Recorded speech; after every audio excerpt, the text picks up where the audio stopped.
ये कहानी है एक ऐसे गांव की जो चारों तरफ घने जंगलों और ऊंची पहाड़ियों से घिरा था। इस गांव में एक पुरानी दास्तान मशहूर थी, एक ऐसे शेर की जिसने इंसानों का खून चखा था और लोग उसे कहते थे आदमखोर। झुमके, अरे ओ झुमके, अरे किधर है झुमके? तो झुमके, अरे मैं कब से तुझे ढूंढ रहा हूं और तू यहाँ आराम से घास खा रही है। घर चल, आज अम्मा तुझे बहुत डांटेंगी। अरे क्या जरूरत थी तुझे इतने घने जंगल में भाग कर आने की? चरते चरते तू ध्यान ही नहीं रखती है, किधर को भी निकल जाती है। मंजीत की झुमकी ने मासूमियत से मुस्कुरा दिया। बस ऐसे ही करके तू अपनी सारी भूल माफ करवा लेती है। तभी अचानक से जंगल में एक जोरदार दहाड़ गूंजती है।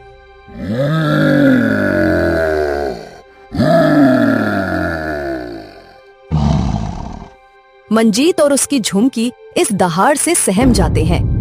हाँ, यह क्या था? यह तो किसी शेर की आवाज लग रही है। जल्द से जल्द यहाँ से भागना होगा झुमकी। जल्दी कर, जल्दी चल झुमकी, भाग। मंजीत और उसकी झुमकी भागने की कोशिश करते हैं, लेकिन तभी झाड़ियों से एक परछाई निकलती है। नहीं नहीं नहीं नहीं नहीं झुमके,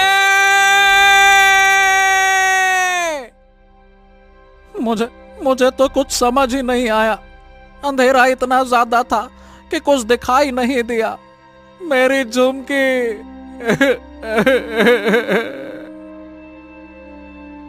बातों से तो यही लग रहा है कि कोई शेर है जो हमारे जंगल में घुस आया है।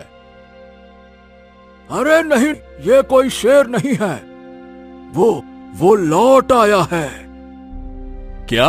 कौन लौट आया है? आदमखोर शेर।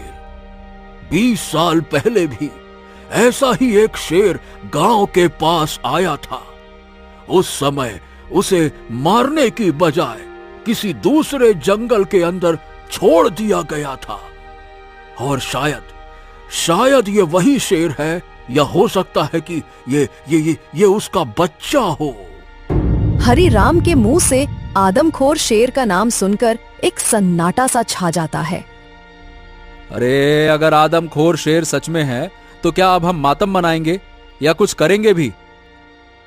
तो क्या करे बता है? उस शेर से जाकर लड़े? अरे भाई, ये सब हमारे बस का नहीं है। जब उसकी परछाई ही इतनी भयानक थी तो वो खुद कितना भयानक होगा। अरे बाप रे, सोचकर ही मेरी तो आत्मा कांप रही है। नहीं नहीं नहीं नहीं नहीं नहीं। अरे तो क्या हाथ पे हाथ रखकर बैठेंगे क्या? बस आपस में लड़ने का कोई मतलब नहीं है। अगर ऐसी बात है तो हमें शहर से शिकारी वीर सिंह को बुलाना होगा। वही इस समस्या का हल निकालेगा। अब सब लोग वापस अपने अपने काम पर जाओ और अपने जानवरों का ध्यान रखो। पंचायत निरस्त हो जाती है और सब लोग अपने अपने कामों में लग जाते हैं। आदमखोर शेर के डर से अब सभी लोग अपने जानवरों को घर के अंदर ही बांध कर रखने लगे थे। एक रात, मुनमुन, मुझे पता है कि तुझे ऐसे खूंटे से बंधे रखकर सोना पसंद नहीं है, लेकिन मैं क्या करूं, मेरी भी मजबूरी है। गांव के जंगल में एक खूंखार शेर घूम रहा है। अगर तुझे खुला छोड़ दिया तो वो तुझे ले जाएगा। फिर मेरा क्या होगा मुनमुन? इसीलिए तुझे कुछ और दिन ऐसे ही सोना पड़ेगा। लल्लन अपनी बकरी को खटिया के नीचे ही बांध देता है और सो जाता है, लेकिन वो लगातार खुद को आजाद करने की कोशिश कर रही थी और आखिर में कामयाब हो जाती है। आजाद होते ही मुनमुन बाहर की तरफ निकल जाती है। क्या नींद आई, एकदम शानदार। चल उठ जा मुनमुन। तभी लल्लन देखता है कि मुनमुन अपनी जगह पर नहीं थी। हाँ, मुनमुन, अरे मेरी मुनमुन कहाँ चली गई? मुनमुन, ओ मुनमुन।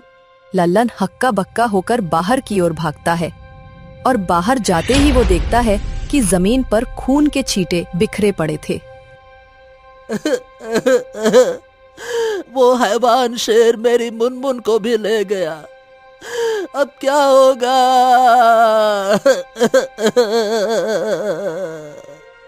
लल्लन की रोने की आवाज सुनकर गांव के कुछ लोग आ जाते हैं। हाय राम, ये तो अब रोज की ही कहानी होती जा रही है। इस आदमखोर शेर का आतंक तो रुकने का नाम ही नहीं ले रहा है। न जाने अब आगे क्या होगा।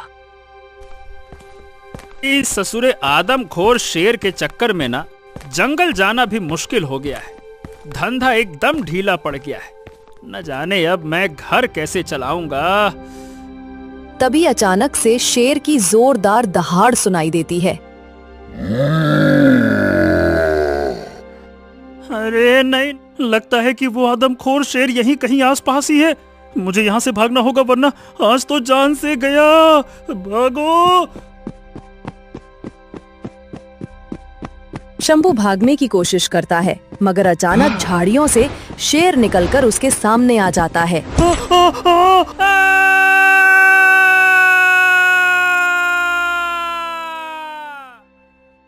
लो भाई, अब इस आदमखोर शेर ने इंसानों को भी खाना शुरू कर दिया। अगर हमें नदी के पास से शंभू की ये कुल्हाड़ी नहीं मिली होती तो हमको तो पता ही नहीं चलता। सही कह रहे हो भाई। कल की रात लल्लन की बकरी उठ गई, बस खून के निशान मिले हैं। और नहीं तो क्या, अब तो साफ हो गया है कि वो इंसानों को खाने लगा है। अरे ऐसे तो हम सबकी जान खतरे में है, पता नहीं कहाँ रह गया। ये शिकारी वीर सिंह अभी तक आया क्यों नहीं? भय अब अफवाहों में नहीं बल्कि हकीकत बन चुका था। शेर ने अब इंसानों को निशाना बनाना शुरू कर दिया था। वीर सिंह को बुलावा तो समय से भेज दिया गया था, न जाने वो कहाँ रह गया, अभी तक आया क्यों नहीं। मैं उसका पता लगवा रहा हूँ। उम्मीद है कि अगले 3 से 4 दिन में वो हमारे गांव आ जाएगा। अरे जब तक वो नहीं आता तब तक तो हम सब के सर पे मौत मंडरा रही है। कोई भी सुरक्षित नहीं है इस आदमखोर शेर से। जब तक शिकारी वीर सिंह नहीं आ जाता तब तक सब लोग सतर्क रहें। हमारे पास और कोई रास्ता नहीं है।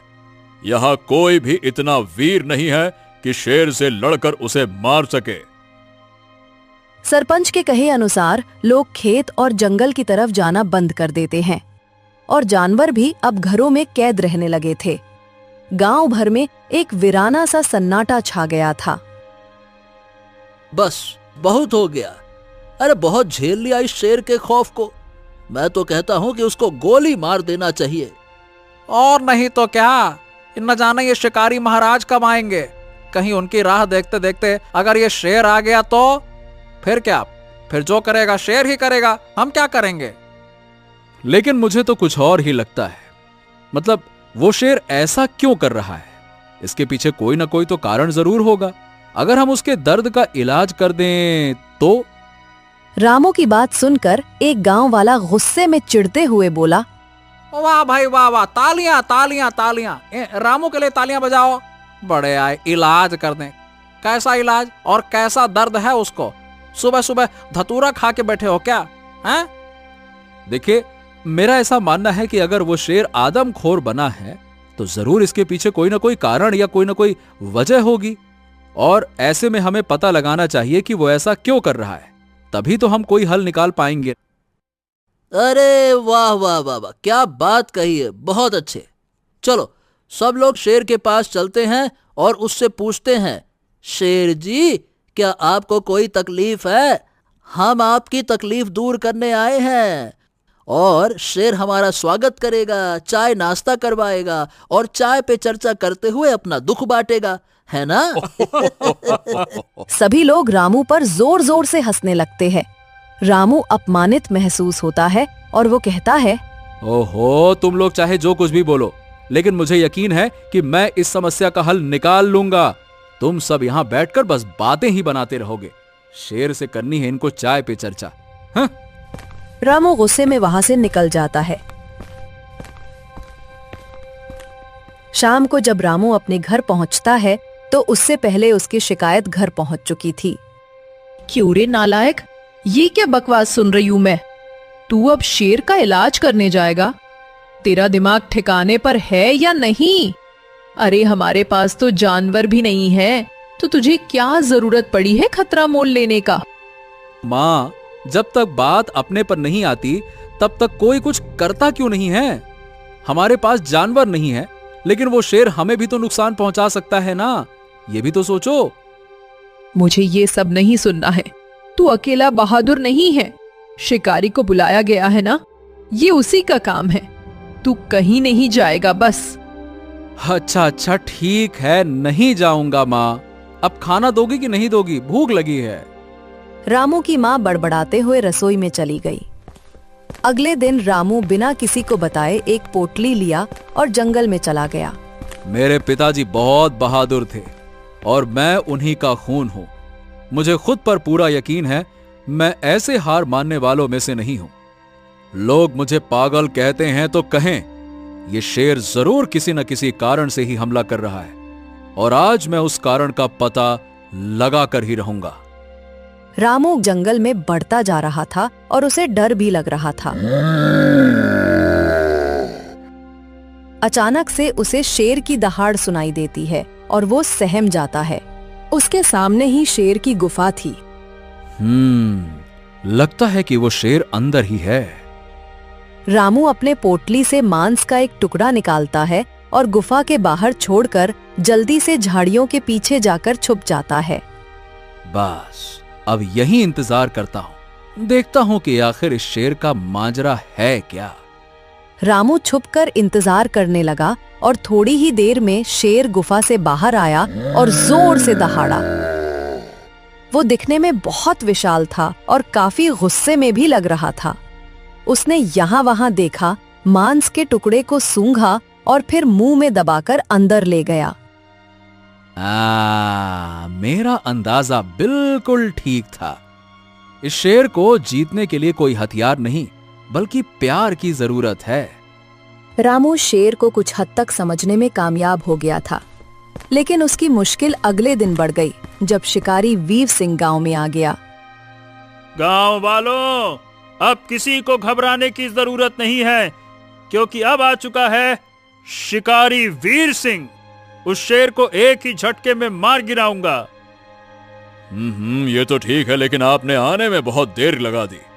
लेकिन देर आए दुरुस्त आए तो हमें तसल्ली तो मिली। अब पूरी उम्मीद है कि सब कुछ ठीक हो जाएगा।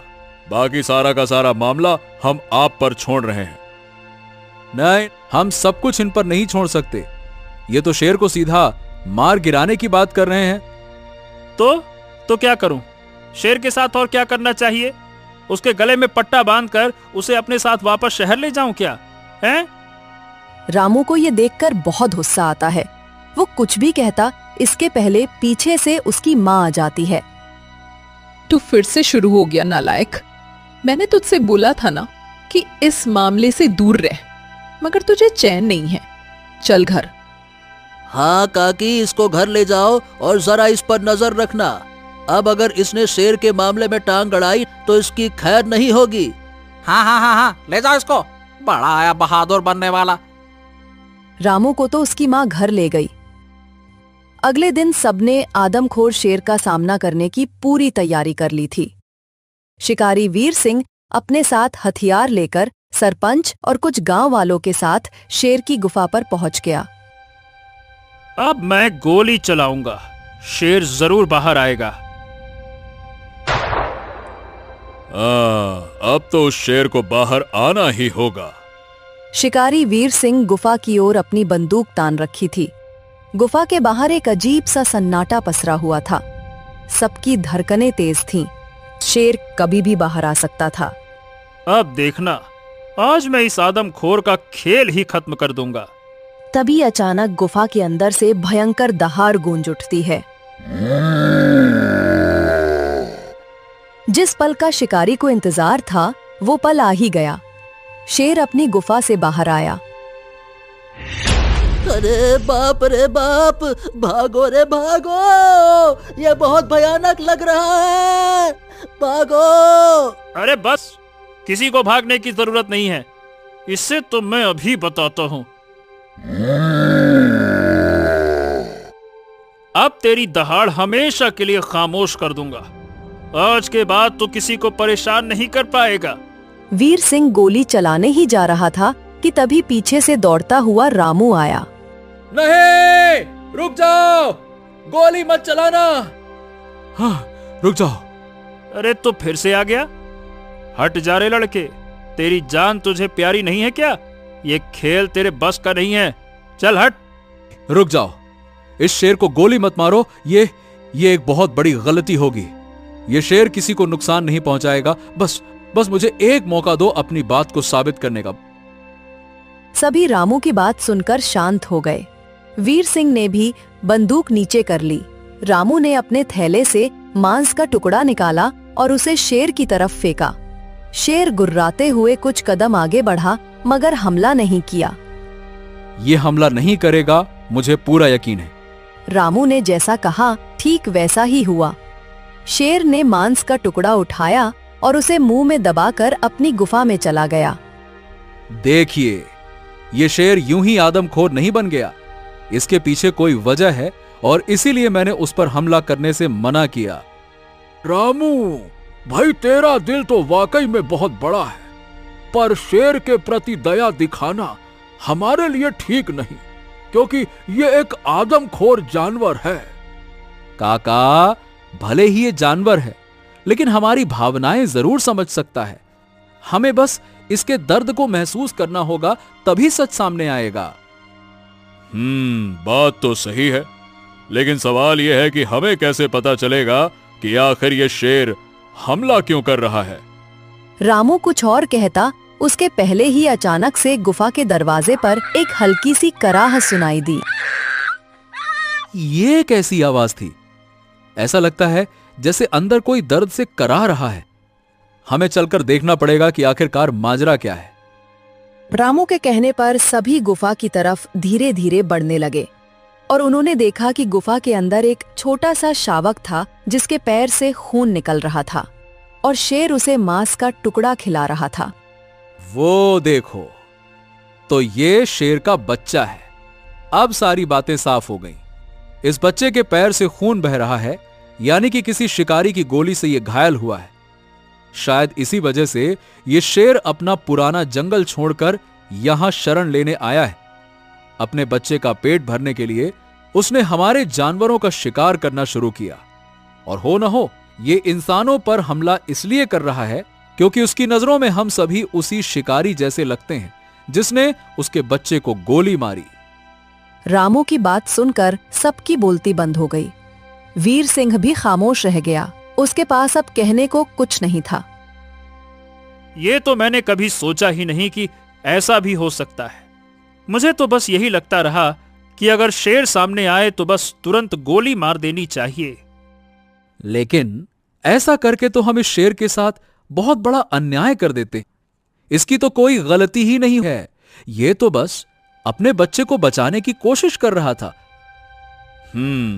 अगर हमें सचमुच गांव के बाकी जानवरों को बचाना है तो सबसे पहले इस शावक का इलाज करना होगा। तभी ये शेर शांत होगा और स्वेच्छा से यहां से दूर चला जाएगा। बिल्कुल सही कहा आपने सरपंच जी।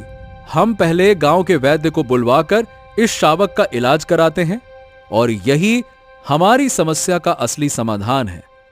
ये इतनी आसान बात नहीं है। कोई भी वैद्य इतनी हिम्मत नहीं जुटा पाएगा कि इस शेर के सामने आकर इसके बच्चे की मरहम पट्टी कर सके। अगर शेर बेकाबू हो गया तो उसकी तो जान पर बनाएगी। हाँ, ये काम मैं खुद ही करूंगा, चाहे जान का खतरा ही क्यों ना हो। आज मैं इस शेर के बच्चे को ठीक करके ही रहूंगा। बस आप सब मेरे पास मत आना।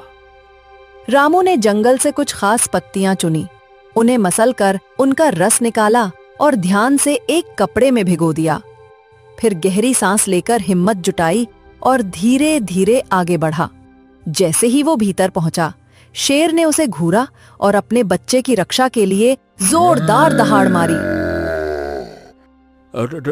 डरो मत, मैं तुम्हारे बच्चे को कोई नुकसान पहुंचाने नहीं आया हूं। मैं तो बस इसे दवा लगाने आया हूं ताकि ये ठीक हो जाए। बस मुझ पर भरोसा करो। मैं तुम्हारा दुश्मन नहीं हूं। मैं ठीक करूंगा तुम्हारे बच्चे को। न जाने रामू की बात में ऐसा क्या था कि शेर मानो सब कुछ समझ गया हो। वो चुपचाप खड़ा हो गया। घबराते हुए रामू ने दूर से ही कपड़े पर दवा लगाई और सावधानी से बच्चे के घाव पर रख दिया। अब ये ठीक हो जाएगा। हम सबको यहां से वापस चलना चाहिए। मुझे पूरा यकीन है कि जैसे ही शावक का घाव भर जाएगा, ये दोनों शांति से इस जंगल को छोड़कर चले जाएंगे। आज हमने डर नहीं, भरोसा जीता है। पूरे गांव ने रामू की बात को स्वीकार किया और जैसा रामू कहता गया वैसा सब ने किया। रामू की सूझबूझ और समझ के कारण ही गांव वालों को आदमखोर शेर से छुटकारा मिल गया। चोट ठीक होते ही शेर अपने बच्चे को लेकर जंगल से कहीं दूर चला गया। गांव में चारों ओर राहत और खुशी का माहौल फैल गया।